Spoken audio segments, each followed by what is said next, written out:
Hello guys, welcome to my channel. इसमें हम psychology से रिलेटेड उसकी क्लासेस ले रहे हैं और आज का जो हमारा टॉपिक है वो है एग्रेशन। अब इसकी डेफिनेशन क्या है?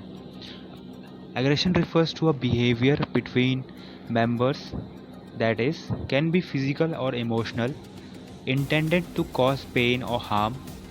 और इसका जो तीसरा पॉइंट है वो है people can avoid such treatment और मे फाइट बैक। अब एग्रेशन क्या है? एग्रेशन जो है वो फिजिकल भी हो सकता है, इमोशनल भी हो सकता है, या फिर हम किसी को हार्म या पेन करने के इंटेंशन से भी जो चीज़ की जाती है वो है एग्रेशन। अब इसकी दूसरी डेफिनेशन पे हम ध्यान देते हैं, वो है forms of aggression's tendency to be a physically assaultive violence and force. इसका सेकंड पॉइंट आएगा इनडायरेक्ट एक्सप्रेस्ड हॉस्टिलिटी। इसका तीसरा जो पॉइंट आएगा वो है वर्बली एक्सप्रेसिव एंगर। और चौथा जो पॉइंट आएगा वो है ह्यूमर्स एंड र्यूमर्स। इसका मतलब बिल्कुल सेम ही है कि किसी के लिए वायलेंस करना किसी पे या फिर किसी के ऊपर हम वायलेंस जो है वो एग्रेशन जो है वो वर्बली भी हो सकता है, या हम किसी पे हाथ उठा सकते हैं या किसी को गाली दे सकते हैं।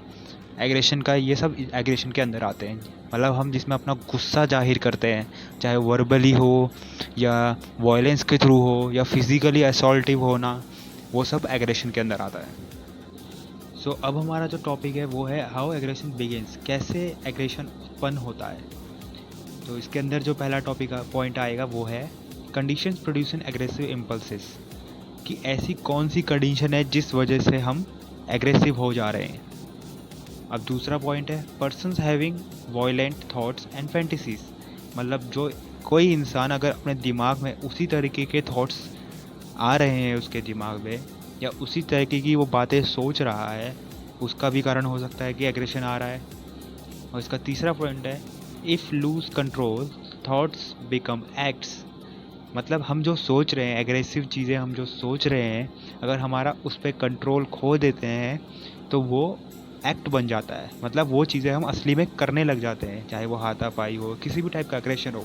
अगर हम अपने दिमाग पे या हमारे एग्रेशन पे कंट्रोल नहीं रख सकते तो वो चीज़ें एक्ट बन जाती हैं। अब इसका जो अगला टॉपिक है वो है कंट्रोल ऑफ एग्रेशंस, जिसके भी दो पॉइंट हैं, वो है ऑप्टिमिस्टिक व्यू, पैसिमिस्टिक व्यू। इसका मतलब है कि कैसे हम एग्रेशन को कंट्रोल कर सकते हैं थ्रू एनी थेरेपी या फिर किसी और अलग तरीके से, जैसे रिहैब भी होते हैं जिसमें लोगों को एग्रेशन का कंट्रोल करने के लिए लोग क्लासेस लेते हैं, थेरेपीज़ लेते हैं। तो ये सब इसमें आता है कि कैसे हम अपने एग्रेशन को कंट्रोल कर सकते हैं। जैसे ऑप्टिमिस्टिक व्यू में हो गया कि हमारा बिहेवियरल थेरेपी, और जैसे पेसिमिस्टिक व्यू में हो गया ऑब्जर्वेशनल्स, ऐसे ऑब्जर्वेशन में किसी इंसान को रखना और उसको थेरेपी देना। अब इसका जो अगला पॉइंट है वो है preventions and control of aggressions, मतलब हम कैसे अपने एग्रेशन से बच सकते हैं और कैसे उसे कंट्रोल किया जा सकता है, क्या उसके प्रिवेंशंस हैं और कैसे उसे कंट्रोल किया जाता है। इसका पहला पॉइंट आ गया हमारा पनिशमेंट। दूसरा पॉइंट आ गया सोशल स्किल ट्रेनिंग, जैसे कि सोशल स्किल ट्रेनिंग मतलब कि कैसे हमें बाहर बातचीत करनी है, कैसे हमें अपने एग्रेशन को कंट्रोल करना सीखना है जिसको बहुत ज़्यादा एग्रेशन आता है। Empathy, rumour and cognitive task, जैसे जैसे बहुत सारे रिहैब्स में या फिर जैसे थेरेपीज़ में लोगों को गुस्सा करने को कंट्रोल करना सिखाया जाता है, गुस्सा कैसे कंट्रोल किया जाता है ये सिखाया जाता है। उन्हें वो चीज़ें बताई जाती हैं कि कैसे तुम अपने गुस्से को अपने अंदर काबू रख सकते हो, कैसे उसे बाहर आने से रोक सकते हो, कैसे लोगों से वायलेंस या फिर एग्रेशन लोगों को दिखाने से बच सकते हो। अब एग्रेशन के अंदर दो पॉइंट्स और आते हैं, वो है वायलेंस एंड एक्साइटमेंट। अब वायलेंस को हम कैसे डिफाइन करेंगे कि aggressions by force formed of destructive behaviour that can endanger life and produce adverse effect on victims. Violence क्या हो गया, जैसे कि अगर हम किसी से लड़ रहे हैं और उसकी जान पे बन आए बात, वो एक वायलेंस हो गया जिससे डिस्ट्रक्शन हो सकता है, एक डिस्ट्रक्टिव बिहेवियर है ये वायलेंस, जिससे दूसरे जिस जो विक्टिम है उसको बहुत प्रॉब्लम्स आ सकती है, या उस पर लाइफ थ्रेट्स हो सकता है, या उसकी जान भी जा सकती है, वो वायलेंस के अंदर आ गया। इसका जो अगला पॉइंट है वो है एक्साइटमेंट। इसका इसका मतलब हो गया कि साइकोमोटर एक्टिविटीज़ इन साइकेट्रिक प्रॉब्लम्स, मतलब जैसे किसी को साइकेट्रिक प्रॉब्लम है या दिमाग से कोई वो अपने गुस्से को कंट्रोल नहीं कर पा रहा है या उसको उस तरीके की प्रॉब्लम है, वो आ गया एक्साइटमेंट के अंदर। अब हमारा जो अगला टॉपिक है वो है सिचुएशन प्रोड्यूसिंग एग्रेशन, मतलब कौन कौन सी सिचुएशन है जिसमें इंसान एग्रेसिव हो जाता है। पहला पॉइंट हो गया toxic and organic state substance abuse, मतलब जैसे कोई इंसान जैसे किसी टाइप का सब्सटेंस को अब्यूज़ करता है, उसके बाद वो अपने इमोशंस और एग्रेशन को कंट्रोल में नहीं रख पाता है। अगला पॉइंट है डेवलपमेंटल डिसेबिलिटी,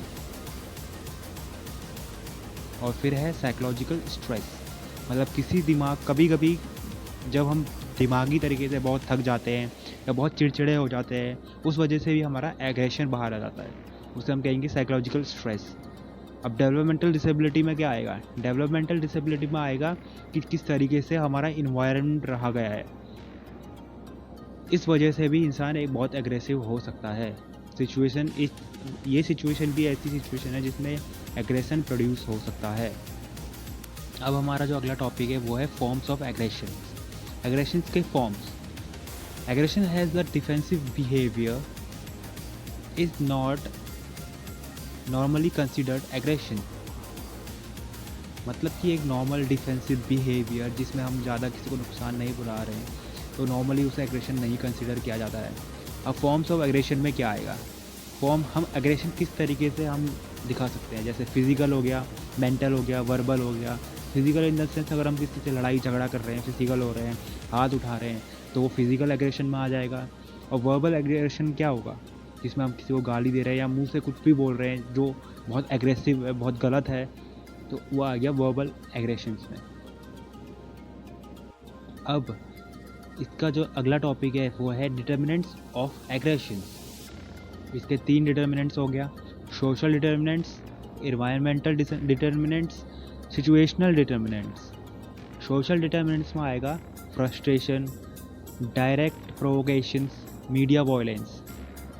और सोशल का मतलब क्या होता है? सोशल का मतलब होता है कि जैसे जो भी चीज़ कहीं बाहर से आ रही है, जैसे अगर हम मीडिया में कोई वायलेंस देख रहे हैं या फिर कोई हमें डायरेक्ट प्रोवोक कर रहा है किसी एग्रेसिव होने के लिए, तो वो सोशल में आ गया, जो बाहरी तरीके से हो गया।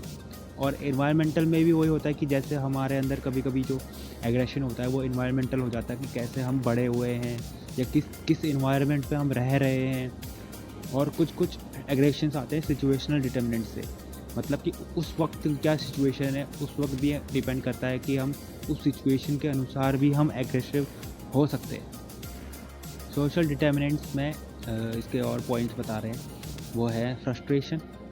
इसका मतलब है aggression always stems from frustration, मतलब कि अगर हम बहुत ज़्यादा किसी चीज़ से फ्रस्ट्रेट हैं या किसी इंसान को लेकर फ्रस्ट्रेट हैं, तो हम उसकी ओर एग्रेसिव हो जाते हैं। या हमारा कोई काम नहीं हो रहा, उस वजह से हम फ्रस्ट्रेट हैं, तो उस वक्त अगर कोई इंसान हमसे बात करता है, तो हम कभी कभी उसको एग्रेसिवली आंसर दे देते हैं, तो फ्रस्ट्रेशन की वजह से भी एग्रेशन हो सकता है।